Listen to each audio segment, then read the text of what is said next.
your host, Cowboy and Spade. What is going on, everybody? Welcome to a special episode of Bourbon and Boxing on a Thursday night with you guys here. Doing a little special episode as we've got some nice breaking news this week. Of course, as always, the Cowboy here, your guy Spade, as always. And then, of course, we got a special guest today, Luke out of Australia, with the page. The Boxing Wrap Up is his page, man. Luke, tell us a little bit about yourself before we get this going, man. Introduce yourself, tell people about your page and how you got to be a boxing fan and your involvement in boxing. Yeah, mate. Look, I started this page simply because I wanted to comment on boxing as much as I possibly could. Everyone that I know says that I'm talking about it all the time, and actually had a friend of mine just pushing a lot, saying, go ahead and do it. He was always contacting me for betting tips and everything like that. So it's just going from there. I had a chat to a professional boxer in Sydney. So it's Colin Mazzuti, so I wore his shirt, give him a shout out.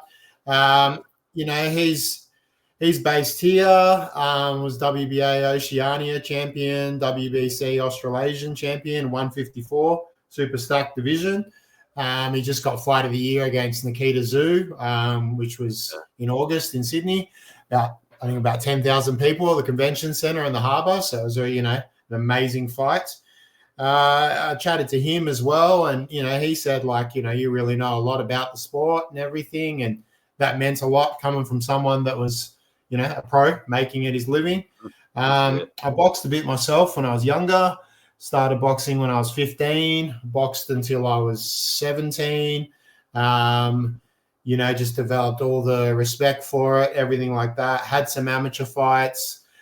Frankly, I wasn't, good enough to make a career out of it or anything like that. But went on to some other fighting in karate, Kyokushin karate, kickboxing. Got just kind of a academic career, I guess you'd say, here in Sydney, and just fill all my time doing all this boxing stuff. Doing a bit of fitness now. Just I do box now, but not competitively. Mm-hmm. Thank you breaking up. Did you break up on us there, Luke? Now back on. Yeah. I can hear you now. Yeah, and so I just started the page really just to grow it from there. I landed on the name The Boxing Wrap Up because I went through so many, boxing squared taken, standing 8 boxing taken, 3 knockdown taken. And I thought, how can I summarize it? So I went for a bit of a metaphor with wrapping up the hands and, wrapping everything up in conversation. And, that was it. So, yeah, you started following me, Jeff, and then we had some, plenty of conversations online, and that's how I got here. Yeah, absolutely, man. I like the stuff that you put up. You're kind of like me, man. You put up truthful stuff. You don't seem too biased. You seem to keep a level head on your thoughts, and when you're coming, when you put your posts up, you come out respectfully on what you think. I've never seen you disrespect fighters or anything like that. And that's one of my biggest things, man, is these guys get in there and they fight and they put their all in the ring. So it's hard for me to, really criticize a guy out there doing stuff like that. But in boxing, man, you got a lot of fair weather fans who, a guy loses a fight and his whole career is over with in their eyes, or he's a bum. And, it's crazy to see some of the stuff. So I don't follow a lot of boxing pages because of that in general. I started my own group on Facebook called Bourbon and Boxing, and that's kind of where this kind of got started at with the podcast and everything like that. And I started my own group because the same thing as you, I wanted to be able to post about boxing as much as I wanted to. A lot of the sites that I were on was very Floyd Mayweather talks, Pacquiao talk. It was all the same conversations over and over, so repetitive. And I'm like, man, I want to talk about today's boxers, what's going on in boxing now, and not, guys that are no longer in the game anymore, retired and move on. So, when I come across your page, I scoped it out for a couple days. Of course, the first time you were called, it wasn't the Boxing Wrap Up. I think you said the name earlier.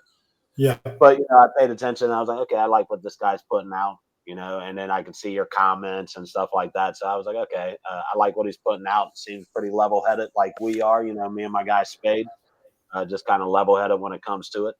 Try Yeah, to no, I take really, content. really appreciate it, mate. And the way that I look at it is I see how few people come into a boxing gym to begin with, what a small section of the society that is, how few actually come back to their second class.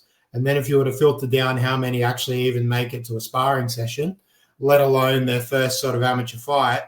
And then you got these guys that have had, a couple of hundred amateur fights and a professional career and everything like that. I think it's just, ridiculous for people to go on Facebook or wherever else and say, he's a bum, he's got no skills, he's got whatever. The reality is if you take anyone and you ask them to spar, I mean, I sparred 4 rounds a couple of weeks ago and I was dead.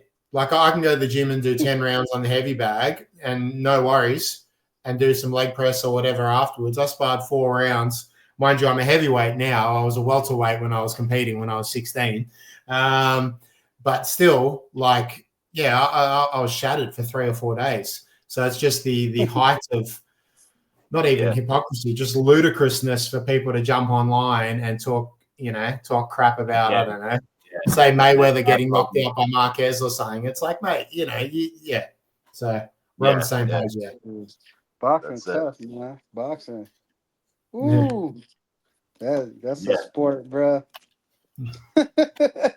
People don't understand. And I know just off the work my son was putting in and how he was putting it in. I done seen him cry when I'm pushing him. Like, come on, you got it. It's tough. Even me being his dad and right there, it still was like, man, I don't care, man. Like, I want to quit. Like, you know what I'm saying? Fortunate enough, he stopped, though. And I think he would have been nice, like, real talk. Like, he was on Yeah, and because I out. saw a video with your Yeah. son. So, Yeah, I saw that. he was on and out. He ain't even reached, like, a level of knowing 85% of boxing yet. He was a 25%er. Like, had a nice jab, all that. Get in there with anybody. He done threw up. I done made him go back in there. He'd do it for me. And then when I seen like, okay, he probably let me slow it down. But I was just showing him like, even though it's hurting, you still gotta push. Like when we run, like I run with him. Like I wasn't just one of them dads like go in there, go to practice, drop him off. Nah, I'm working out with him, running with him, neck to neck with him, especially jogging. I'm jogging right there with him. Like he right there, I'm right there. So it was always like I don't want him to feel like he alone and I'm making him do something that I wanted to do. You know how they say you living through your son or people live through their kids? Nah, because I seen the potential in him. I seen my son literally like a kid. My daddy made him aspire. Like, and I felt like he shouldn't aspire yet. Like he ain't know nothing. And the kid was like kind of and I had realized too, like his dad used to put smaller gloves on my son. And then I told my dad, like, man, my son got on 16s. His son got on smaller gloves. And he cracking my son though. Like, and I'm like, man, you see, like it's my dad, like, it don't matter. I don't care about that. Like, let him put them gloves on. It don't matter. Man, I'm talking about 2 months. Man, that little boy ain't even want to spire my son no more. I'm talking about his daddy in there having a heart. Like, I'd be like, to ask his dad, like, y'all want to spar today? His son would be in the background, like, like that's how like, and that's because I was really I wasn't just screaming. I'm like, do that, do that. I was literally, come on, Bobo, we about to run. Come on, I'm doing these push-ups with you. This and that, like putting the work in. And I know boxing just from my dad boxed. You know what I'm saying? Started his pro career late, but he was a dog amateur here in Cincinnati. Everybody knowing. Uh, my uncle tapes all the fights, so I wanted to box, but my mom was like, nah, you can play football, but you ain't boxing.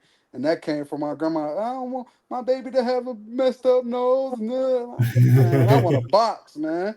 Like I know I would have been a dog. Just my work ethic alone would have made me. You feel me?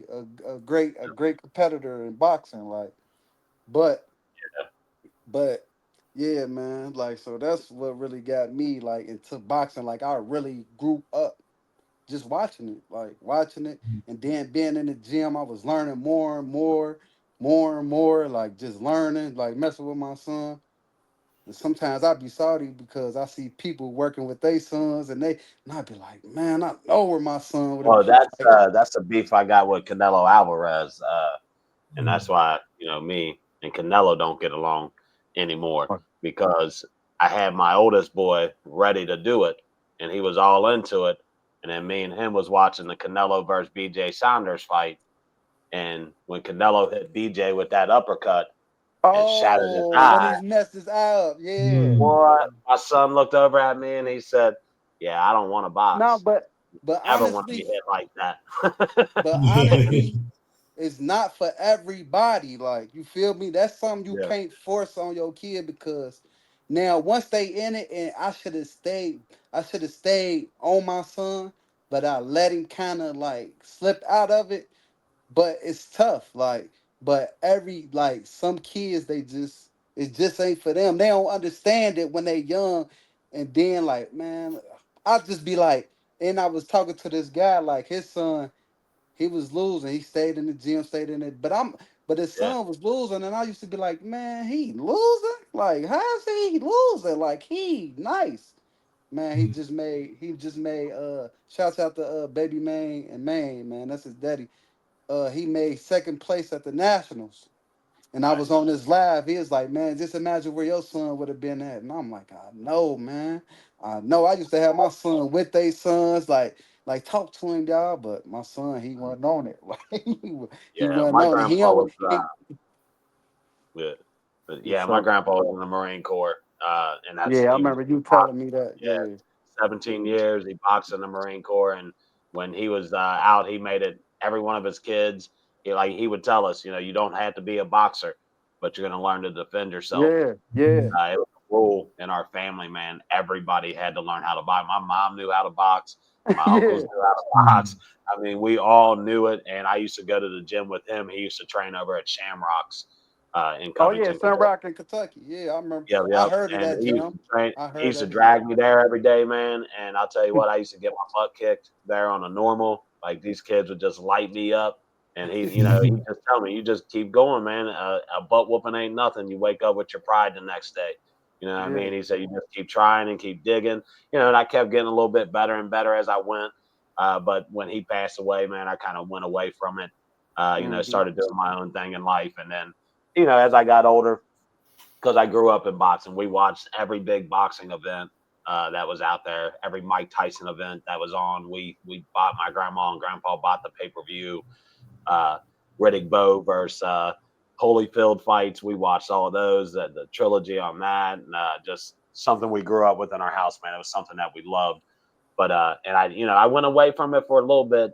I want to say in the early 2000s where I didn't really pay any attention to boxing whatsoever till I want to say about 2015, 16, I started gradually getting back into it. And then 2020, I got into it big time when that whole COVID thing hit.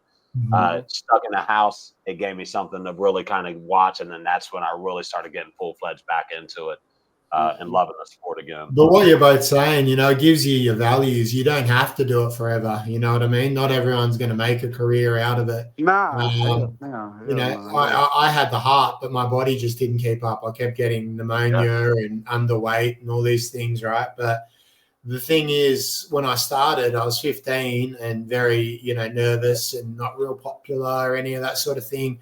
But I could go to the gym and be 16 and, spar with a guy that was 25 and come Mhm. out. When you're 16, 25 is like King Kong, right? So you'd Yeah. come Yeah. out and you'd just feel amazing. So I'd go to school the next day and you wouldn't be as anxious or as nervous about things because you'd be like, well, Yeah. this isn't hard. Look what I did last night. I was training with this guy and he's had this many fights and everything like that. So even if you come back to it, like I do I don't speak about my work too much because there's too many things of, being what you can say and what you can't. But most of my work here is work with like disadvantaged youth and everything like that. And when I have the capacity to do it, I get them involved in boxing as well. Or even some of the companies that I've worked with and the organizations that I've worked with and stuff, they often have boxing backgrounds, even though they might be like a clothing company or they might be doing, youth work or whatever. You find out they used to box when they were younger.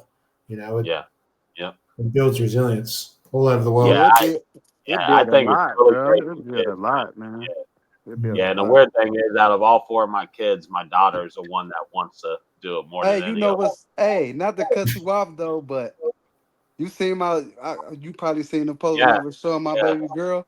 I'm like, yeah, bro, what if she might be the one? Cause she just watch everything, like yeah. My everything, like 8-year-old every day gets in her stance. Come on, Dad, let's go, let's go, yeah, she let's might be go. the one. She might be the Yeah, one. yeah. Sometimes it ain't She your loves it, son. man. She Sometimes really it's your does. daughter. Yeah.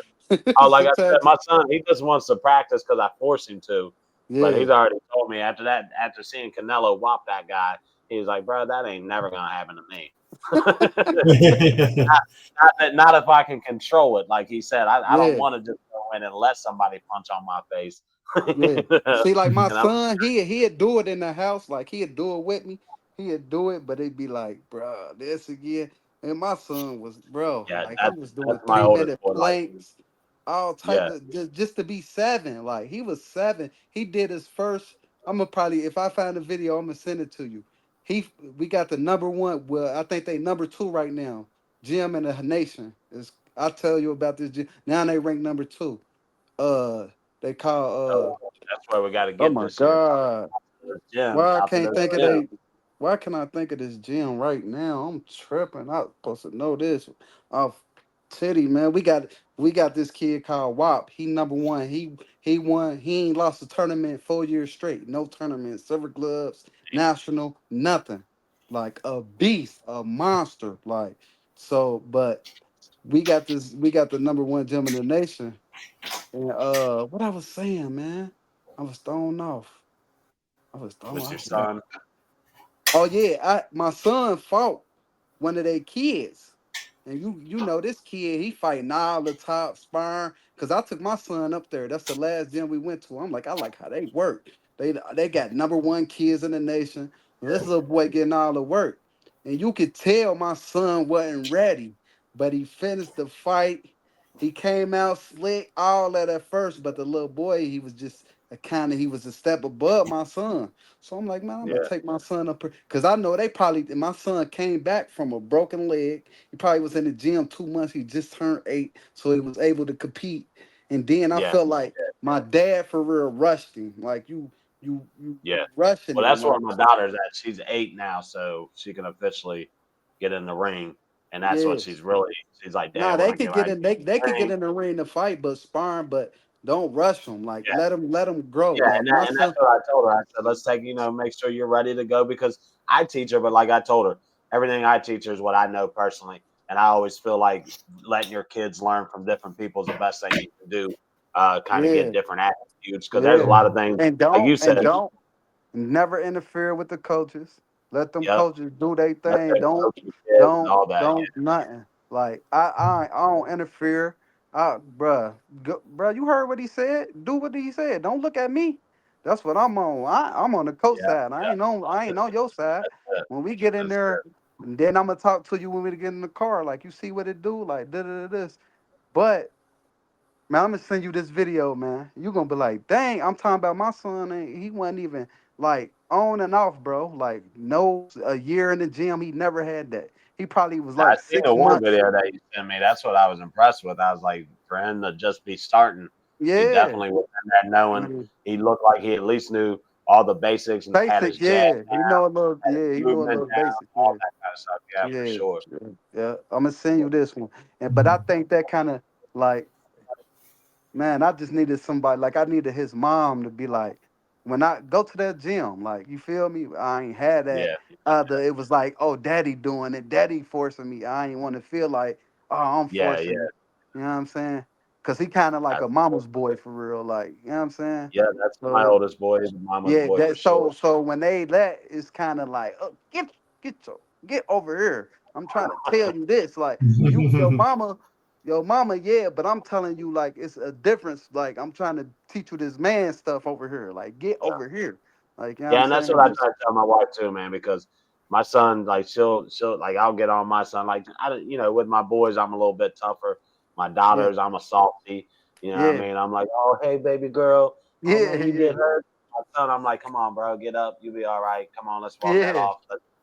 And my wife, she'll always, why do you gotta talk to him? Because it's my place to make him a man. That's why. yeah. You know, what I mean? That's It's why my I'm place here. to make sure he knows how to Yeah, grow up to be a man.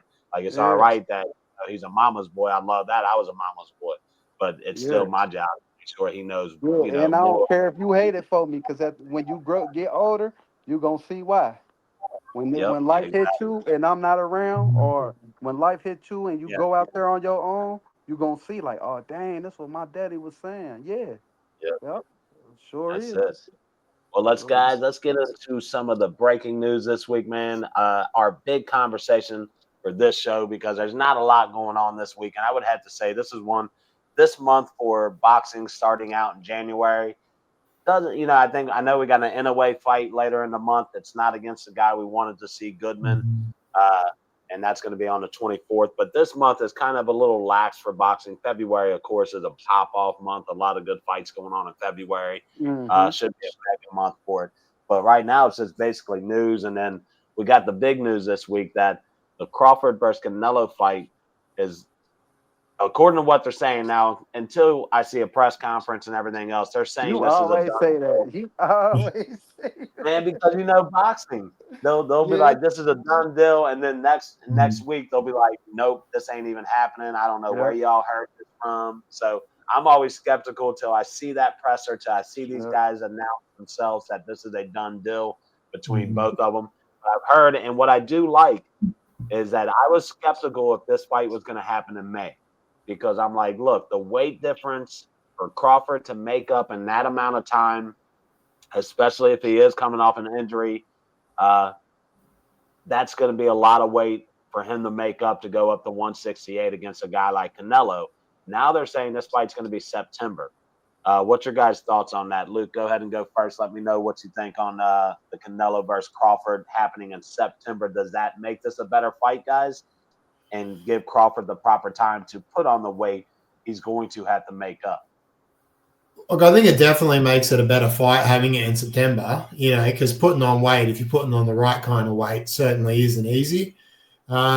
I think about the fight overall, like, you saw on my page, I definitely predicted, that it was going to happen. They're sort of putting out all those breadcrumbs, putting out pictures of Canelo with Turki and, Bud fighting with everyone on X and all of that sort of stuff. I think that's all sort of done on purpose. I don't think any of these things really happen by accident at that level.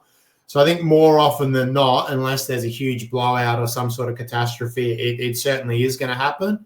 I think since the Riyadh season, the Saudis have got involved. I mean, correct me if I'm wrong, but I haven't seen as many fights drop off. It generally seems to be that, if Turki Al Sheikh wants it, he tends to get it. The 5v5, everything like that. He's just sort of cutting through all the promoters and all the nonsense that happens. So I do think it'll happen. I think I broke this down on my page as well not long ago. I don't think it's look the fight that everyone wants is Canelo versus Benavidez. That's what everyone's going to be thinking and everyone's saying. In terms of what's actually feasible and what's going to happen, I think that this is a good event for fans. I hope that it delivers in that you get casuals to sort of, I don't mean casual as an insult, I just mean casual sports fans. You get them, come over to your house and join in and all of that sort of stuff. I think most likely it won't be super competitive. I think you might get like some strong points from Crawford. And I think generally just Canelo is going to be going forward, move slow with his hands up high, scoring the body shots. I do think the judges will be somewhat favorable to Canelo, as they often are. But the reason I think it's kind of the best fight to be made in that if I'm Eddie Hearn, I'm Turki, I'm anyone, Heyman, I'm sitting there and I'm thinking, all right, Canelo's got maybe 4 fights left, 5 at most. He only ever fights in May and September. Benavidez is at 175. He's fighting Morel, so that fight's definitely not happening anytime soon. Benavidez, for whatever reason, has said he doesn't want to come back down. I think he's had enough of chasing Canelo. So then if I look just at 168, I got, man, who you got? Like, no one wants to see Munguia again. He just got knocked out by Saras. Not much interest in Plant again. And Billy's coming up, but we all know Canelo would beat him. I'm a big fan of Diego Pacheco, but he's got a fight coming up on Australia Day here on the 26th. But he's too inexperienced, in my opinion, to be able to handle Canelo.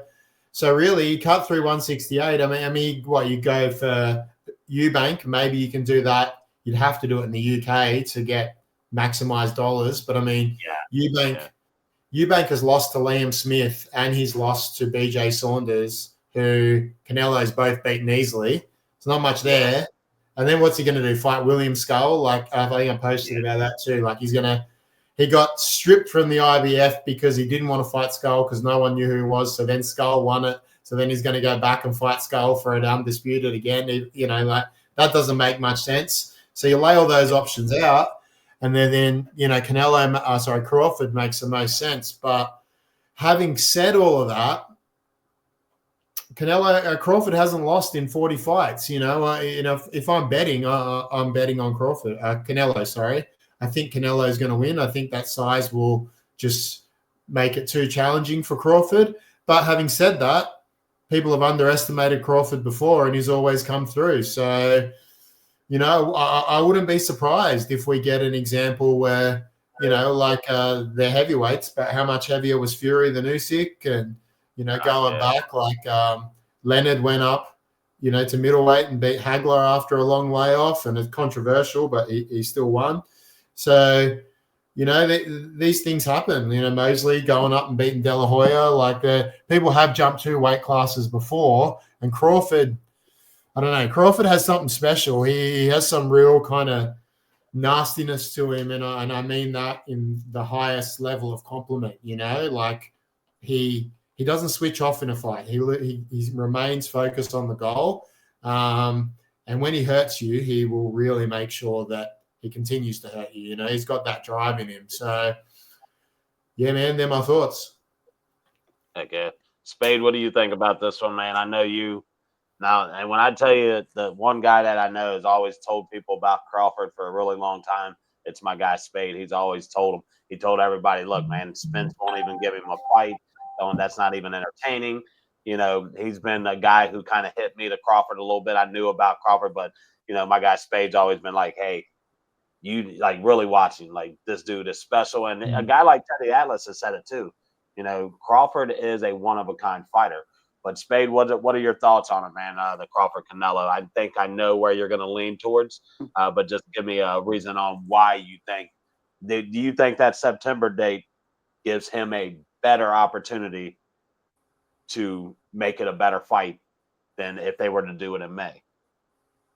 Yeah, I say give him time. Give him time to get some of that muscle and try to see what he gonna have in touch with for his strength. He gonna lose speed? Is his legs gonna be under him? So I feel like that's a decent amount of time. Yeah, that's cool. Like, and he got a different heart. Like, his heart is different. He don't got that, man. I'm about to go in here and just give me some money heart. He got that. Yeah, I'm about to he go doesn't. in here and try to win heart. Either you gonna is killed or be killed on the night you fight Crawford. That I'm giving you that off top. I think it's gonna be, everybody say the Megatol fight is gonna be a chess fight. We probably ain't gonna get no good rounds until about the 6th round, 6, 7 round. They both start slow, so Canelo, he has tried to wear you out by pressing you a lot, letting you swing, and that ain't gonna work for you. The chess. It's gonna be a chess move. It's gonna be who gonna make that right move at that right time in these later rounds. Who who really put that work in? I don't the power thing of everybody eat power the strength, bro. I ain't worried about that at all with Crawford.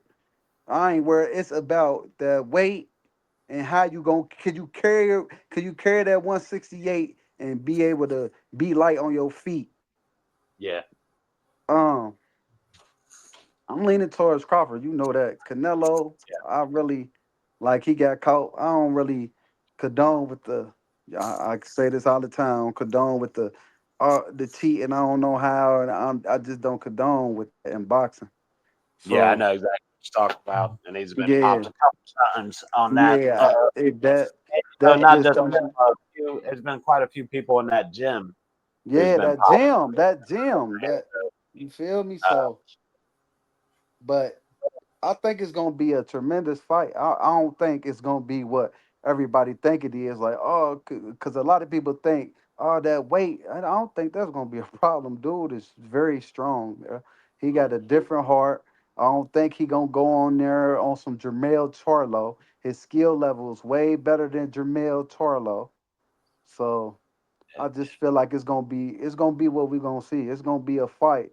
It's gonna be a fight for the centuries. To yeah, me, and I ain't just writing Canelo off like, oh no, he gonna have to be on his A game. He gonna mm, have to. He gonna have to these later rounds. And Crawford pick it up in the later round, just like once he figure you out like the Medital.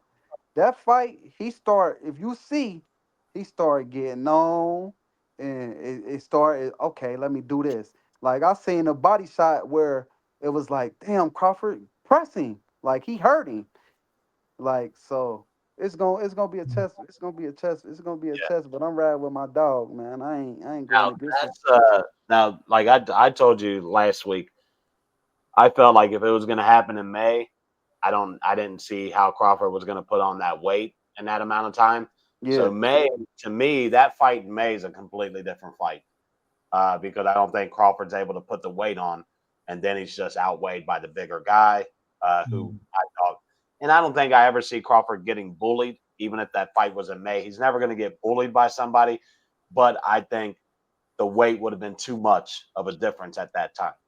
Now knowing that it's September gives him plenty of time because I don't think we see him fight. And that's another question. I don't think we see him fight before September No. because we are going to see Oh Canelo nah fight. nah no. Don't fight. Don't Canelo's going to fight. fight in May. We know that. But there, I don't see any You fight in think so? between that Crawford could. I don't. He always fights in May. I think he fights Skull in May. William Skull in May. Not a fight we want to see. Not a fight anybody wants to see. But he fights twice a year, May, September, always. I don't see him skipping out on May. He's going to set a fight for that date for sure. Uh, which I think if he goes and fights William Skull, gets that belt back, then it makes it a unified fight at 168. Makes it a little bit more interesting in September, especially for Crawford to be able to become, undisputed at that weight class if he does win. Now, with this fight being in September and Crawford being able to put that weight on, I think this fight is going to be like you said, an absolute chess match. It's going to be which one of these guys are going to make a mistake. And as we've seen, they don't make mistakes. Like You Canelo, know I'm what not a I'm huge thinking though, boys? Does Crawford? I haven't thought about this, but I'm wondering if Crawford actually comes in at 168. You know, Hey, like and it's so crazy you say that. My little brother said that too. Like he don't have to come in at 168. he that's what I doesn't. mean. He can come in 160 and a half. You know, Yeah, like he don't have to come in at 168. Yeah, because well, what do you think? Do you think they'll set it at? But if they set it at a 168 fight and he comes in 160, like I don't know. I I mean, agree he that if can, he he comes can, in a little he bit can, he lighter, it can, might he be can, an advantage for him as far as movement wise. Uh, he can with the rehydrate way, up to 168 though, and come in the yeah. fight just 168.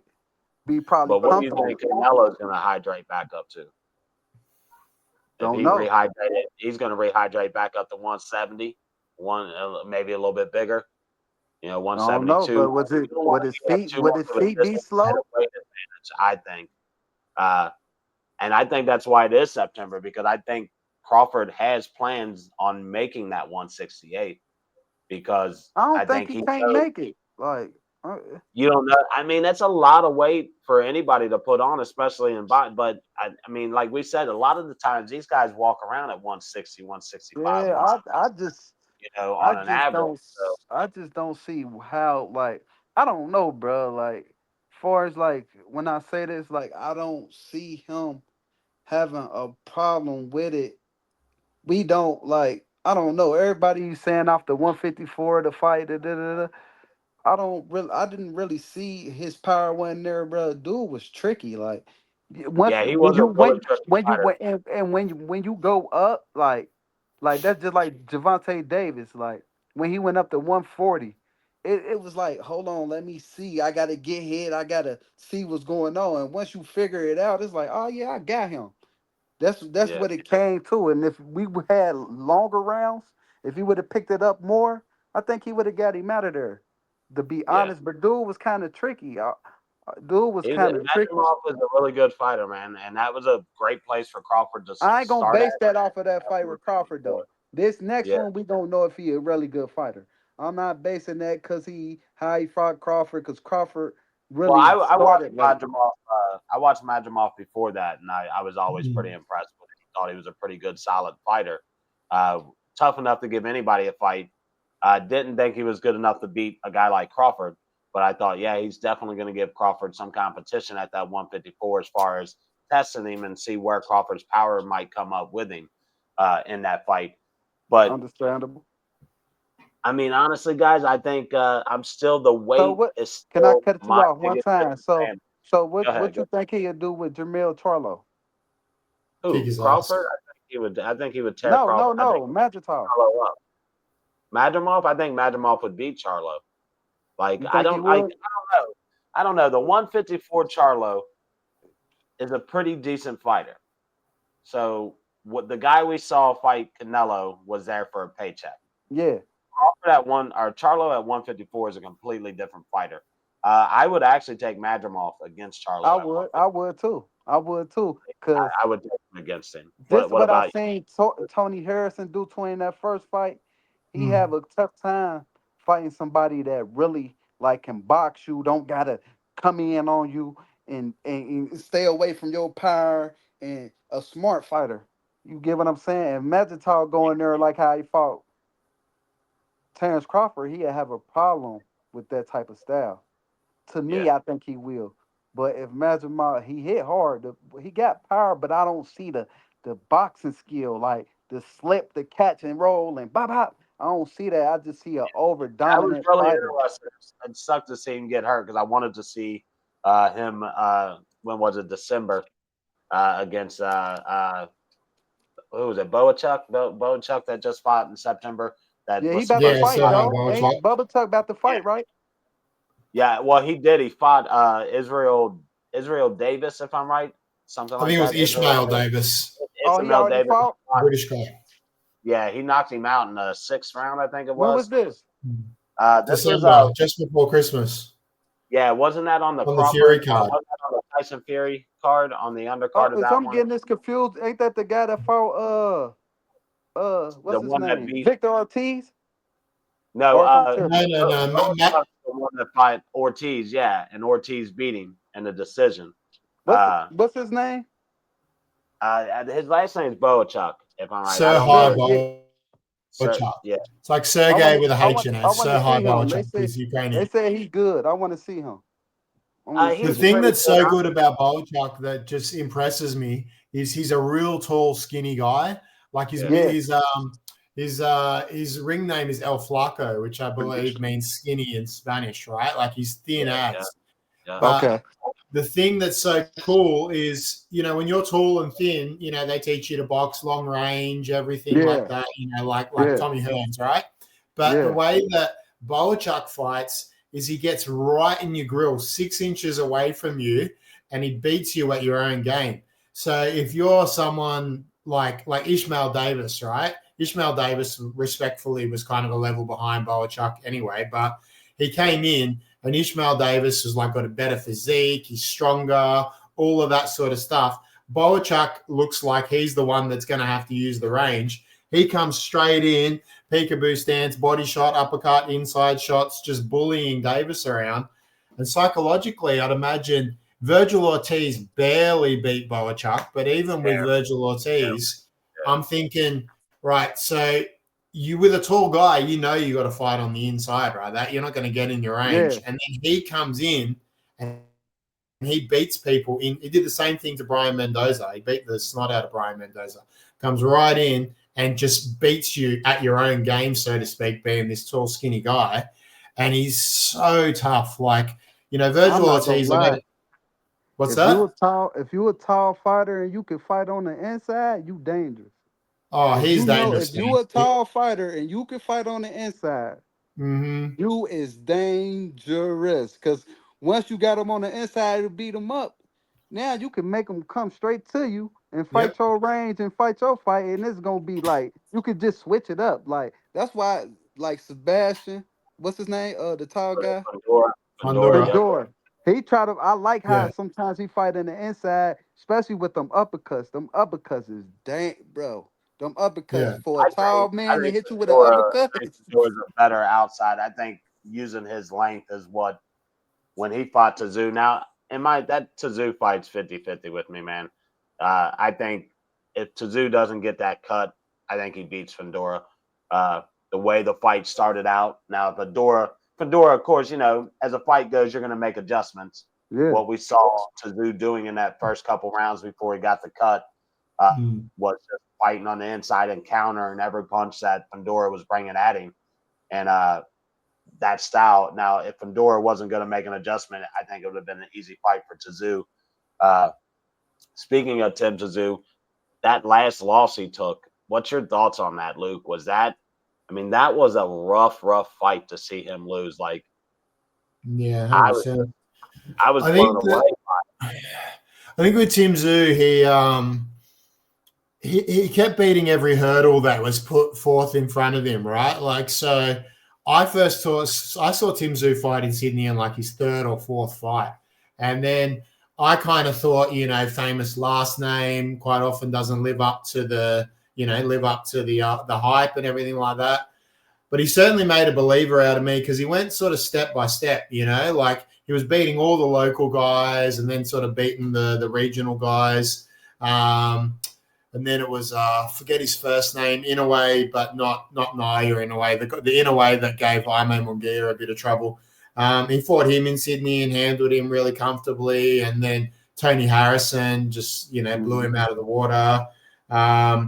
Ocampo, now we know that Ocampo lost to Spence in the first round, but Ocampo had just gone 10 rounds with Fundura prior to fighting Tszyu, like in the exact direct previous fight. And Tszyu blew him out in a minute.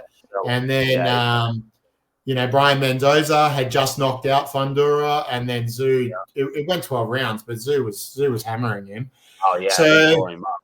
Yeah. So then when, mate, I agree with you, Jeff, that he was going to win, against Fundura, he was going to win. You got to remember as well that Tszyu, one thing you can't criticize him on is his balls, right? Because he was supposed to fight Keith Thurman. He got 2 weeks notice to switch to Fundura, which is like a 6'6" southpaw. And he just huge 154 guy. Yeah. And he just did it.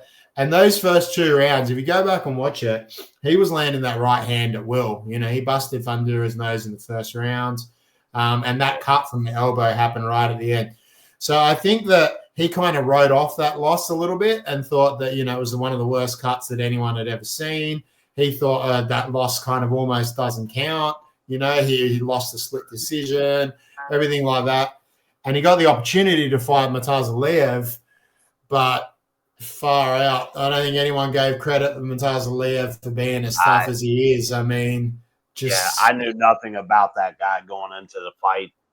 And I'm just like, wow, that power that he but I also felt like Tszyu fought a really sloppy fight too, though. His defense was terrible from the opening bell of that fight.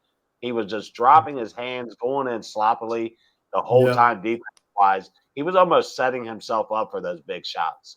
And that to me, I don't know. I know his father was in attendance for the first time, and I don't know how long in his fighting career. And I don't know if that brought nerves with it. Yeah. But it just seemed like he was not the Tim Tszyu that we watch on a normal. Now, I've never been super impressed with his defense, but he's not that bad of a defensive guy that we saw in the last fight where he just got a defensive liability. just sloppily. He was just a sloppy fighter that night. And I think it was like compounded. I think he fought the wrong fight. Absolutely. He thought he was going to go in and get an early knockout and show everyone, that the Fundura fight was just unlucky. But I think as well, that left hook, I think he got hit so hard that he just, not to make excuses or anything, but he was rattled for the rest of that fight. He kept getting up, but he had no idea where he was. He was just. Think he was going to make it out of that round, that initial round that he got knocked out. I thought, man, he's not making it out of this round. No. And then when it got to the second round, he never recovered, like you said. And I thought his corner should have saved him, immediately and just say, look, man, you're not even I know you want to let your guy go out on the shield, but you also got to protect your fighter too, to know that, hey, man, you're taking too much punishment and you're not in the right state of mind, or your feet aren't together right now. But yeah, I thought that was definitely a tough one, man, for me to watch as a Tszyu fan, because I was a Tszyu fan. There's this manager, the sort of last thing I'll say, we'll quickly go over to Spade, but he, I don't know what country he's from, somewhere in Eastern Europe, probably former Soviet. I think his name is Edges Klimas. But if you look him up, once I saw him in the ring with Murtazaliev, I knew that I was starting to question if I'd made the wrong bet, because this guy as a manager, he's got an eye, because he's the manager for Murtazaliev, Alexander Usyk, Janabek Alimhanullah. Those three are the three I can. Also Israel Madrimov. So that's four guys that are just amazing, right? And he's in the corner for all of them. So add this Klimas fella, middle-aged Eastern European. I should find out what country he's from, but he's got an eye for picking talent. You see him in the corner, and you guarantee that guy is going to be an absolute demon. Because kind of like if you see Freddie Roach in that corner, or that guy's he's usually a tough fighter. That is when you see a certain trainer in the corner, for sure, like Bo Pack and them guys, for sure. Yeah, but he's not even the trainer; he's the manager. He's like the business manager for these guys. Yeah, but the fact that he's got Usyk, Murtazaliev, Madrimov, Alimhanullah, he doesn't put his money behind guys that are going to be duds. He's a scary dude. So I'll put it on my page. But if you see that manager, far out, his fight is going to be some Eastern European warhorse. Nice. Yeah. We kind of covered this a little bit on the skill set as we were talking about who we thought was going to win this, Crawford, who has the advantage and all that, and whose skill set. Who has a better skill set, Canelo or Crawford, guys? Spade, I'm going to start with you. Who's got the better skill set? Crawford, Canelo. We see both of them are gym rats. They live in the gym. They hone their skills to perfection. Which guy is the better skill set guy?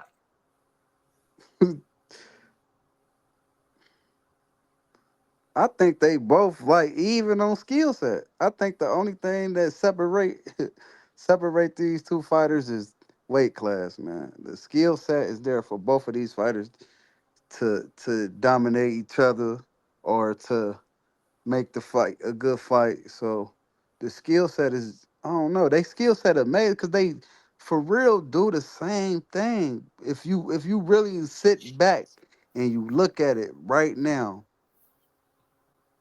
they finish you after so many rounds, bro. Like it's like they play with their food, boom, boom, and then they come out and they hit another switch, and they both got that switch. So I can't just be like, oh, his skill set is better. No, I feel like they got to even. I'm not giving no excuses to Terrence Crawford.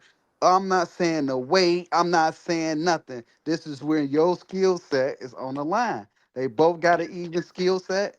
We gonna see whose skill set better. I don't care about no weight. I don't care about none of that. I just don't care about it. I don't care. I'm so confident that I don't care about it, bro. I feel like they both got the same skill set. They both do the same shit. If you really look down deep into it, they both it's just different. Yeah, it's gonna be a different weight, and that's gonna be the difference in if Terrence can do it or not. But I'm not giving him that excuse. I'm not gonna be like, oh, he was bigger than Terrence. I'm not saying that. The best man win that night.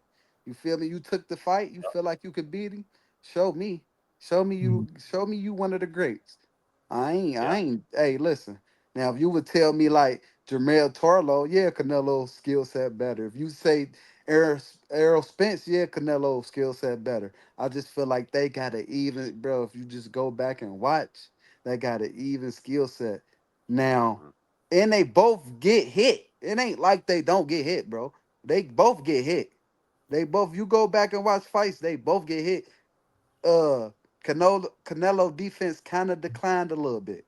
Even you see the last fight, they both get hit, but they both just got a switch. Like, what the Yeah. fuck he just Yeah, do? they Like, seem to what the walk, hell? and you're right. They get hit, but they seem to just walk through those punches. Like, And it's it doesn't feel different. Like, like even like, I'm not gonna lie. Even when he fought, what's my boy name, man? Caleb Plant. Even when he yeah, fought Caleb Plant, I seen it, the jab and all that was working. But as Canelo hitting that hand, he keeping up. You know, Canelo will beat your arms up. He don't gotta hit your face. He'll see, hit your hands. He'll that wear your that's arms where down, wear your that's defense down. where I want to see how Crawford adjusts to that because I think, like you said, both skill sets are absolutely Yeah. level ground. But I think the one advantage that I always see Canelo is those arm shots, hitting the guy in the arms, wearing him down in little ways like that to where, he did that with Colin Smith, where he just beat his arms. I mean, to the point at the end of the fight, the guy's like, I can't even lift my arms. He But just beat can I me tell to you where this? no solid punches. Let me say And I know something after that. guys, I He a don't think counter that how to Crawford a just counter that. He not gonna let you keep hitting his arms. You gonna feel a punch coming from me. You know, some of these guys so timid that they like, oh, I can't drop the. I gotta keep these arms up because if he get this clean one off, Terrence is slick. yeah, You might touch his arms a couple times. He might. Oh yeah, I'm about to. Terrence don't got no problem with roughing with you, wrestling with you, grabbing you. He don't care about none of that. Like some of them guys don't even hold Canelo, and then when they do, they kind of timid because they don't want to feel a punch. That's just like Caleb Plant was fighting a good fight. Don't get me wrong, he was fighting a good fight until them punches. He kept let Canelo hit them, and that hand just started dropping. yeah, You just just worn start seeing. down. I'm like, bro, you better quit letting him hit them gloves. People think because you got your gloves right here, bro, that's still a punch for real. Yeah, That's you still gonna feel that, bro. Like yeah. you gonna feel that. You got to be a little Oh bit yeah, more. yeah, Yeah, yeah. like that. I don't even think you should have your glove on your face. To be That's honest. one of those things my grandpa always told me. He said, "Keep your guard up, but don't keep it Yeah, on your face." put that glove on your face. Yeah, You're punching yourself when they hit you with yeah, a and that's what he was doing to him, middle, bro. try to get hit with it. He always told me, "Don't do this because they can split your guard down the middle or come And around the corner, get your and then ears." and then you So, got smart pressure. You got smart pressure. I feel like they both got smart pressure. They ain't gonna pressure you where they tiring themselves out and you just getting away or none of that. They got smart pressure, smart yeah. distance. So it's gonna be a chess fight. I feel like it's 50-50, bro. I don't care what nobody say. That's what I'm What's your going with. thoughts, man? Skill set wise, at the end of the day, if you had to make a decision on this fight with Canelo and Crawford, who's going to be the bigger, like whose skill set's going to come out at the end of the day? What's your thoughts on that, Luke? Um, yeah, like echo what Spade said. I think that Canelo's defensive ability, I don't know if he's done this on purpose or he doesn't care anymore, but it seems to have declined a little bit. Like I was watching some highlights on Canelo this morning, and the one that stands out the most is, the Danny Jacobs fight, I think in Yeah, 2019. Oh yeah, Canelo's head movement used to be sublime. yes Around sir. 2018, 2019, Jacobs Hmm. is the pinnacle, but his head movement was, Tyson-esque. Jacobs was just throwing shot after shot, and Canelo's slipping. Hmm. Now, he doesn't seem to slip at all anymore, whether he thinks that he doesn't need to and that he's got enough of just that subtle distance management, rolling with the punches, not copping the full brunt, or doesn't have enough respect for his opponent's power. I'm not sure. Pound for pound, I think Crawford, actually does have the better skill set. I've seen Crawford box from a distance. I've seen Crawford get on the inside and fight like that. Crawford, I think, is the best switch hitter since Marvin Hagler. I think that's really rare to be able to do that. I damn near forgot about that. Yeah. I forgot You know, about he's that. Yeah, that's switch one of my hitting is favorite attributes about him, man. Just being able to just like that, he can switch up his style. And yeah. I mean, he fought Spence southpaw the whole damn fight. I mean, That's what I mean.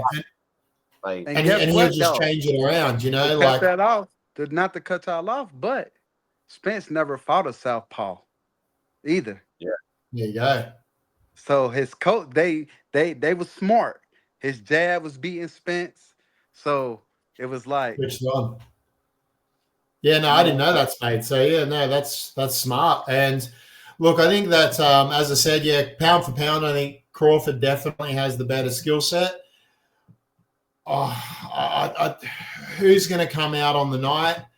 that's Look, tough. I don't want to be a downer because I hope I'm wrong for this, but this is what I think will happen. I think you'll get Canelo going forward all night, landing a lot of shots on the arms and the hips, everything like that. I think you'll get Crawford land clearer shots, but probably throwing less. And then at the end of the fight, you're going to get a Canelo decision and people are going to dispute it. And then you're going to get Teddy Atlas on TV saying, you know, you don't give it to the guy just for going forward. You know, judges these days are just rewarding aggression and forgetting about all the other scoring. They do. 100%. So look, that's what I think will happen on the night. As I've said, I'm happy to be wrong. Like even if I lose a bet or whatever, I don't care if I'm wrong because it means the sport's doing well. You know, if some unpredicted example happens, that's cool. But I think you'll get a Canelo majority decision. That would be my thing, and I think both of them are too skilled to get really hurt in the fight, and they're both kind of a bit long in the tooth in the 30s. They got a lot of knowledge, a lot of brain power. So I think you'll get a decision at the end where you'll get people saying clean punches Crawford, Canelo coming forward, landing body shots, this and that. I hope Crawford gets a fair shake, but I do think that the judges, I'd assume they're going to do it in Vegas. The judges will be going more for Canelo. So I reckon it'll land on a Canelo majority decision. Yeah. My thing with it is I think, like you guys said, I agree that if it goes to the cards, they're always going to favor Canelo. They always seem to do. We saw that against Triple G in the first fight, who I thought clearly won that fight against Canelo. And then you had off the wall scorecard by the Bird girl, who was just, I mean, what are you watching? You know, you had this 117 score. Like, no, it was clearly in Triple G's favor. But yeah, I mean, so for me, Crawford has to not only come in this fight, can't come in cautious. You can't come in like just trying to not only survive the fight, just cautious. I think you got to find a way to counter, lure him in, because I call Crawford the Venus flytrap. He likes to lure his guys in, I think he's going to let Canelo bully his way in, come forward like he does, and get him up into a corner and then try to counter him with something big. And I think that's really going to be his only shot at winning the fight, is if he can knock Canelo down, and he's got to beat him convincingly.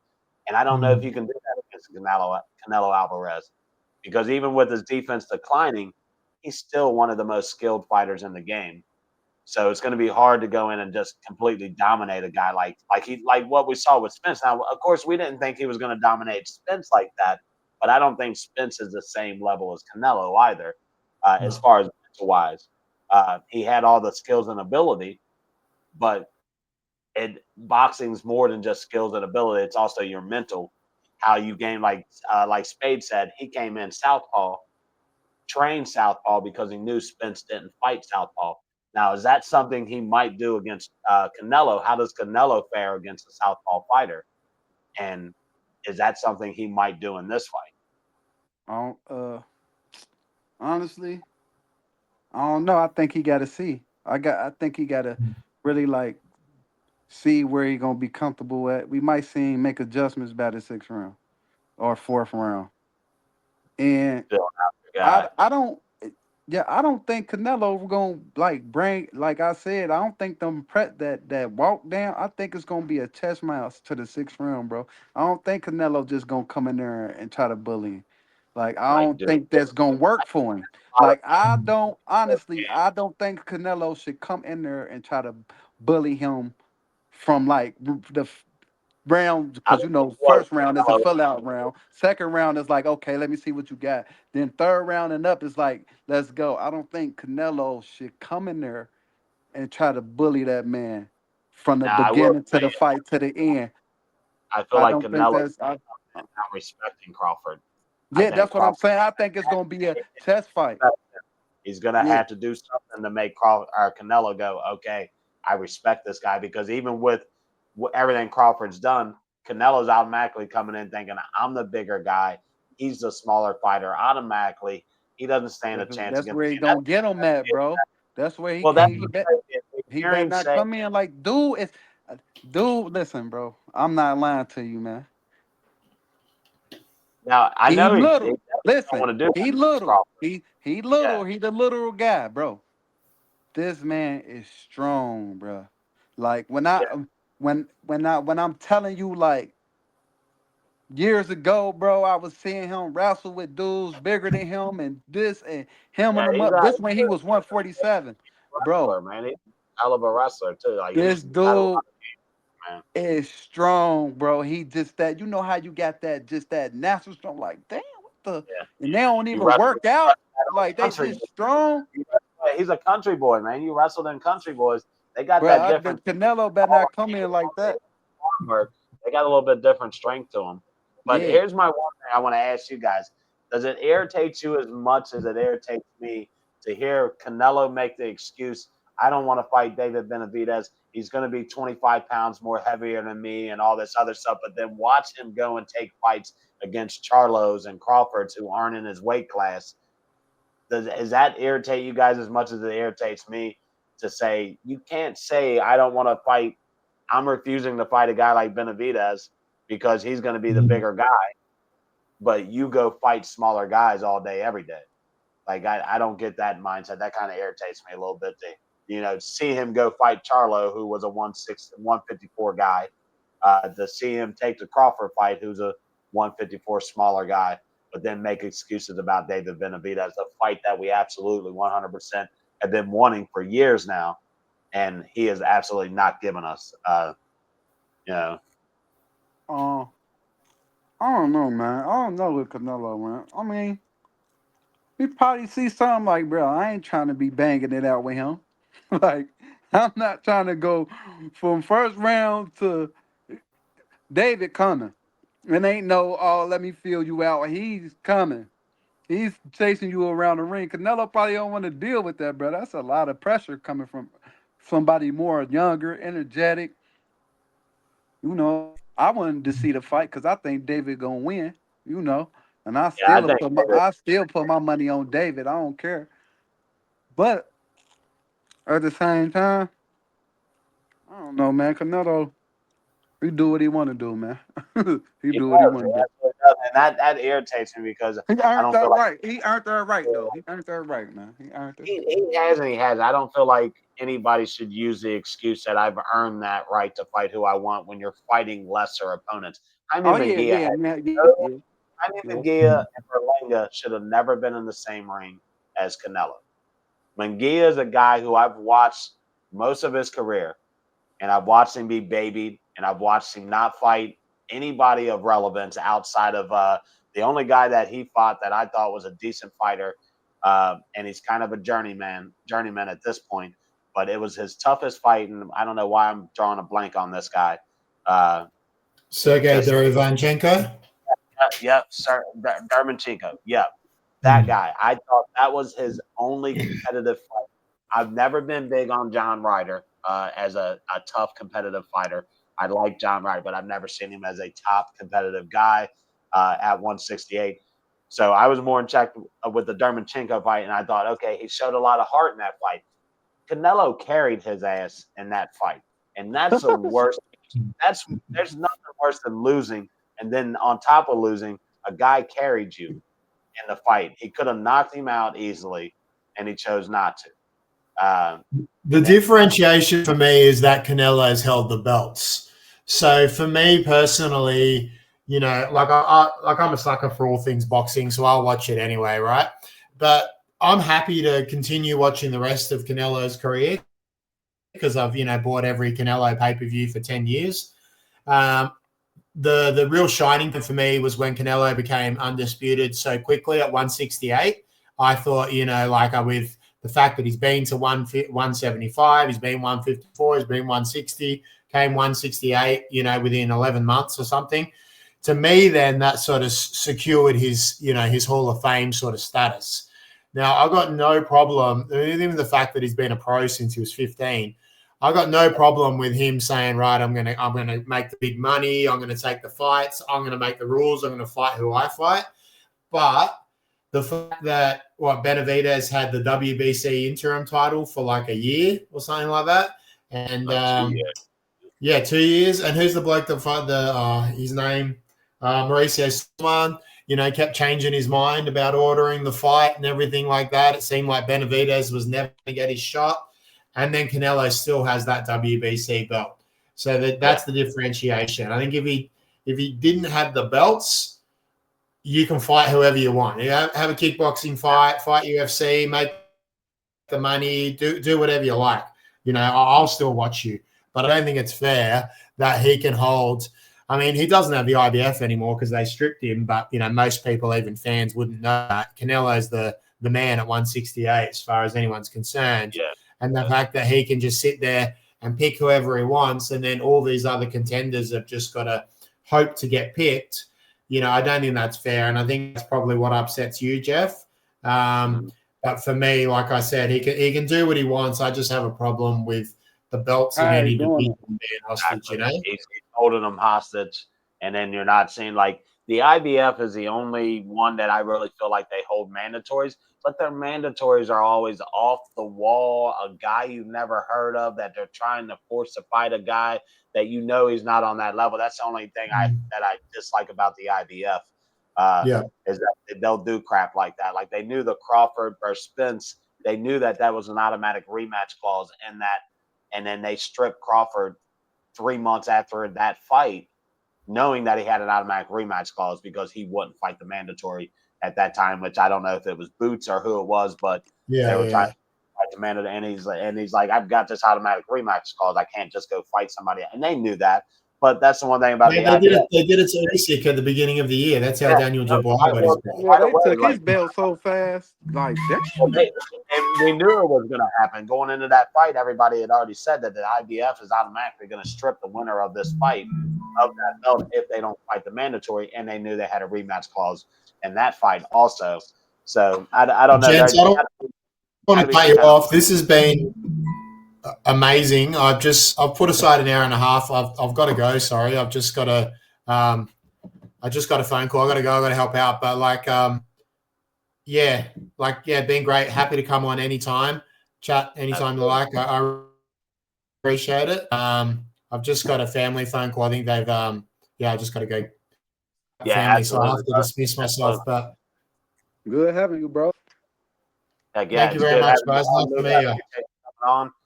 You're invited to come on anytime you want, man. All you got to do is just message me, say, hey, I'd love to be on this week or whatever. We'll bring you on. We usually do our show like on a Wednesday or a Saturday, and we always do it a little bit later because, you know, with his schedule and everything like that. So we're kind of night owls and stuff like that. I know the time difference over there and here completely different. Yep. But, hey, we're absolutely coming on, Luke. Once again, guys, I appreciate it. Thanks a lot. What was that, mate? Appreciate it. Cheers. Thanks, mate. Cheers. Thanks, Jeff. Thanks, mate. Yeah. All right, Spade, we're going to get to some other news that we've been hearing this week, man. Of course, I would say let's make our picks for the Crawford versus Canelo fight, but we know where you're going with that. We know you're going to take Crawford. For me, I'm going to lean towards Crawford because I'm just not that big of a Canelo fan. Don't upset me. Yeah. I'm a big Canelo fan. But let's get into some news that we heard. What is going on with Errol Spence? What is going on with this guy? I was hoping you bring that up. That's crazy. He keeps Man, wanting to make this fight with Fundora. It keeps falling through. He doesn't even have a trainer yet, right? I So we got to don't. ask ourselves, what is going on with it? Why is he trying to make fights? He doesn't have a trainer. He's not ranked at 154. Like, I don't know. Do we see Errol Spence even get back in the ring at any point?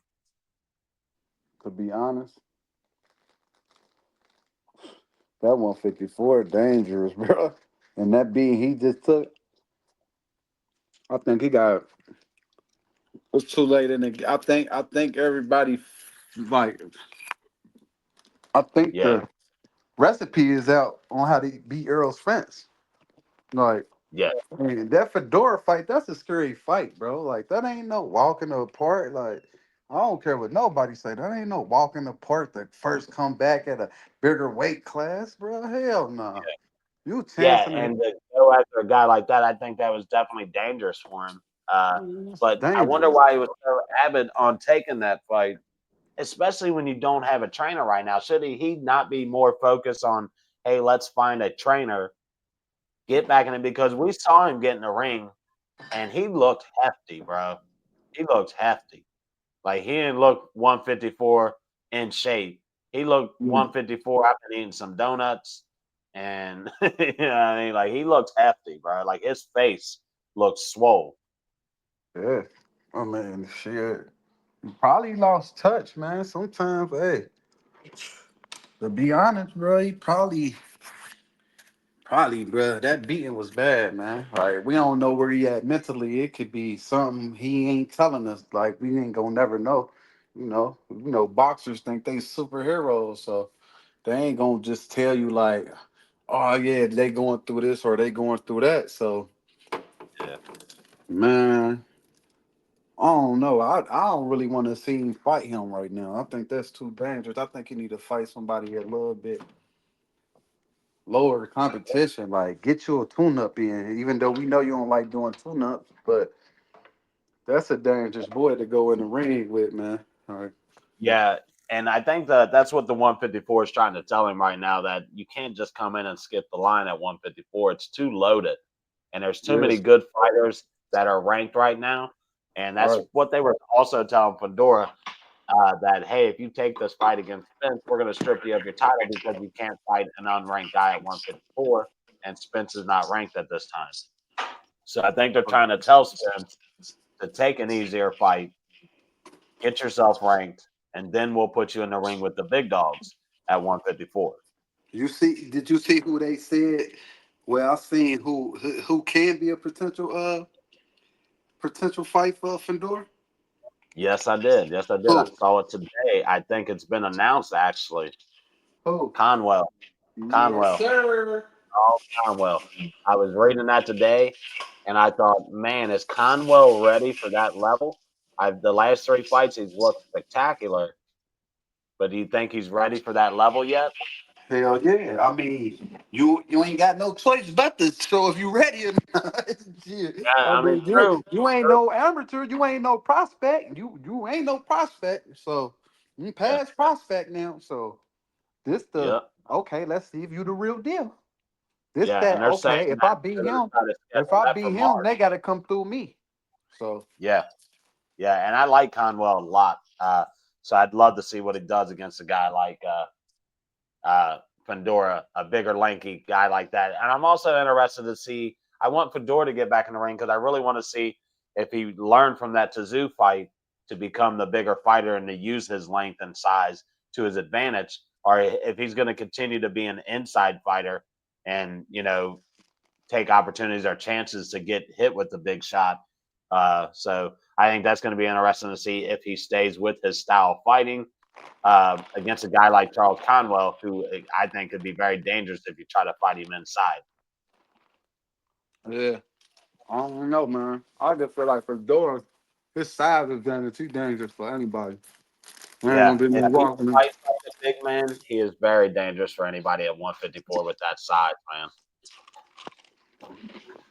But also some other news: Eubank versus Ben has been a done deal for April 26th. This is a fight that's supposed to happen about 2, maybe 3 years ago at this point, I think. 2 years When ago. Yeah, when Ben got busted with his Mm-hmm. performing enhancing drugs, and then Mm-hmm. he's been out of boxing, hasn't been allowed to box in the UK, and that's the only place that this fight makes any sense is a Conor Ben in the UK because it was never going to sell in the US because those names are known in the UK. Two families, both their fathers fought each other Yeah. in the 90s, so it was a big rivalry then, and I think it could be a big rivalry now. I still think Eubank being as big as he is, so much bigger than Ben, I think that's going to cause. I don't think Ben stands a chance against Eubanks in this fight. Happening in April, we'll see what kind of weight he can put on. He has fought at 154. His last couple fights between catch weights on 152, 154, stuff like that. So we'll see where that goes if they do a catch weight on that fight at like 160 or something. But I want to say Eubanks fights at 160 already. So Yeah. he's fought at 168 once, but I think he's originally a 160 guy. Yeah. Um. Nah, I don't know. We're gonna see what happens. That's it. Let's end our night, man, with your thoughts. Tyson Fury announces his retirement. Do you think he's serious about it? I And do told you? you. I already told you. I He think didn't he look should that great. retire. Yeah, I mean, why not retire? What else does he have to prove? Uh, I think a fight against Anthony Joshua, I think that's sailed. That's way past Yeah, what we that. wanted to see it at. And as a boxing fan, I'm not interested in that fight. If it happens, of course, we're going to watch it. But I just don't. I think that fight has gone past its prime, and if neither of these guys have a belt, what are they fighting for at that point? Heavyweight just ain't smoking. I ain't No, really no, interested in that weight class right now. So too much. Like no. I think it ain't smoking like that. Like it's like okay, now you get a chance to be a champion. It ain't no dominant. Like they keeping the dude we want to see out right now. Like they don't want to fight him. So like, yeah, and I yeah, yeah, really yeah, and I really think Jared would have beat him if he would have fought a different fight. But yeah. this Or is if he here. would have been pushed into that fight, This is serious. kind of let him play up to it. I think it was a guy that a lot of us didn't know about, and we got to see him. And before going into that fight, they had talked about a lot of guys don't they duck this guy, Ducking. and there's Yeah, I always that heard. one guy out there that they tell you like watch out, they're ducking this guy for a reason. And then we saw that in the Anderson fight. But like we talked about, I'd love to see Anderson drop down to the cruiserweight division. I just don't Yes. think he's big enough for the heavyweight division, to be honest. And that's crazy to say because he's what, like 6'3", 6'4"? Hmm. But the body But frame is like he really be in shape. You know how them guys they have a little belly. They still got yeah, some, and they in shape though. But he be in shape yeah, like a welterweight. Like he be having a six yeah, pack, all type of yeah. shit. So He'd be that 175 weight like shape. mm, Them guys come yeah, in nice and bulk and just muscle. yeah, Uh, yeah, And that heavyweight division is just 6'5", 6'6" doughboys. You know what I'm saying? And they're like outside of Parker, and Dubai has a nice little build to him. Also, I think Dubai yeah, and Parker have a little bit more yeah. muscle to Like them. Parker, I don't think he that big for real. No, he's not. I feel like He a he's little. maybe a little bit bigger than Anderson. He a little heavyweight to me. Like, Yeah, like yeah. Well, that's Deontay Richard Wilder was Torres, bigger than him. and I think that's Richard Torres is what he's going to face down the road when he starts to face better competition. His size, I think, is a big disadvantage for him. Also, I think he's only like 6'2", 6'3". He's a smaller heavyweight. Also, Oh, Richard Toro. yeah, yep, yep, Is that the guy from Top Rank? yep. Guy top rank, little like I don't know what he is, Spanish, white. White. He He's went got to the Olympics, right? yep, yep. I think I he. think he a I don't little know. bit overly too aggressive, though, man. He. I agree on when I first watched him, I thought the same thing. His last three fights, he seems Yes. to be making a lot of adjustment in his foot Okay. movement, his head movement, and moving around the ring a lot more and Okay. less aggressive forward, setting up Okay. his big shots. One thing I do like about him is he has learned as he's went on to not fight more of the just, street brawler, and he's become more of a boxer. And I have seen that in him. I have been impressed with that with Richard Torres for sure. Okay. But hey, outside of that, my guy, you got any other news you can think of? Because I didn't really find a lot of stuff going on right now. Like I said, January is kind of a flop month for boxing. We don't have any big fights coming up this weekend whatsoever. I think next weekend we should get the Inoue fight, but it's not going to be against Sam Goodman. He'll be fighting. I can't even remember the guy he's fighting, but yeah, he's not going to be fighting Goodman. So we'll see how that fight goes. But of course, we'll get Inoue. Outside of that, January is kind of a flop month for us. We'll try to keep up on news with you guys. Hopefully, of course, we should get a lot of fight deals done, signed, and fight news coming for sure. I think this month, January is always a time where we start, figuring out who's going to fight and when they're going to fight. Mhm. We kind of set our calendar up for the first half of boxing. Yo, I ain't really got nothing going on. I just waiting on February to come around. See what these boys gonna do. Yeah. Yeah, I that's what I'm waiting for, man. The David Benavidez fight, the rematch between Beterbiev and Boval. I think February is going to be a super month for boxing. It's going to be great. Some really good fights going on, man. But you know how it goes, Spade. Take us out of here, man. Let them know what's up, man. Let them know what they can do to continue to support bourbon and boxing, baby. Man, all I gotta do is hit that click and make it stick. You know what I'm saying? Like, subscribe, comment. Leave y'all comments. Leave what we should talk about, what we ain't talking about. You know, boxing world, Yeah, man. This outside the real world. This the boxing world, man. Bourbon and boxing. Come and join. Come and tap in with us. And we gonna that's go it. up. We gonna That's it. go I up. want to thank Luke from the Boxing Wrap Up, man, for coming on with us today. He's out of Australia, so the time difference, it's really hard. So it was great that he made a little bit of time to come on here with us today. So I really want to give a shout out Sure. to him. Check his page out on Facebook, guys. The Boxing Wrap Up. Uh, Always good, intuitive stuff, man. He always comes with good news. I like, I'll get some news from him, some fight details, stuff like that. But great page, man. Great dude. Knows his boxing.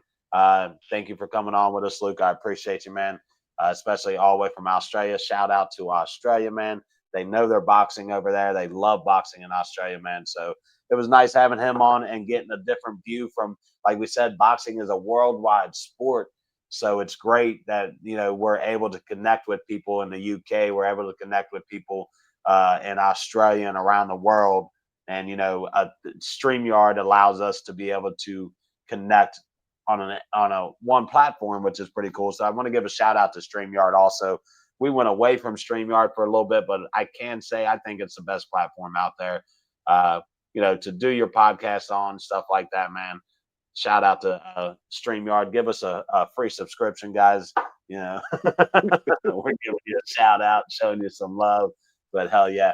But like I said, man, I want to thank you guys for joining us for this special episode with some breaking news. Of course, Crawford, Canelo, September. It's going to be a banger. I think it's a great time to have that fight.